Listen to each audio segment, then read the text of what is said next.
এদিন মেথামেটিচিয়ান সকলে a ভেক্টৰৰ পৰা a ভেক্টৰ মাইনাস কৰিলে মাইনাস কৰি 0 পালে তেওঁলোকে ভাবিলে এটো 0 হ'ব নে 0 ভেক্টৰ হ'ব তাৰ কাৰণে তেওঁলোকে আলোচনাত বহি আলোচনা কৰিলে এনে ধৰণে তেওঁলোকে দুটা ভেক্টৰ ললে a ভেক্টৰ এটা ললে b ভেক্টৰ এটা ললে আৰু এই ভেক্টৰ দুটা কি কৰিলে প্লাস কৰিলে যোগ কৰাৰ পিছত কি হলে হেতৰ ৰিজাল্টটো এটা ভেক্টৰ হিচাপত পালে ঠিক তেনেকে তেওঁলোকে দুটা ভেক্টৰ বেলেগ ভেক্টৰ দুটা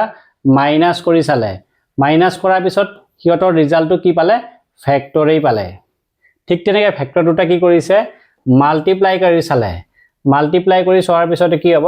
নতুন ভেক্টৰেই পালে না হেতৰ ৰিজাল্টটো নতুন ভেক্টৰেই পালে ঠিক তেনেকে কি কৰিছে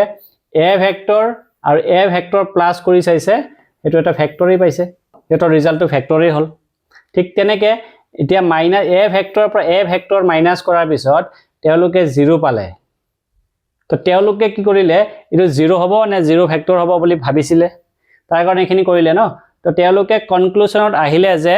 এটো 0 নহয় 0 ভেক্টৰ হ'ব সো আমি যদি ম্যাথমেটিক্যালি কাৰেক্ট হ'ব লাগে তেতিয়া হলে 0 ভেক্টৰ লিখিব লাগিব যদি আমি অকল 0 লিখো তেতিয়া এই ম্যাথমেটিক্যালি ৰং হ'ব ঠিক আছে ওকে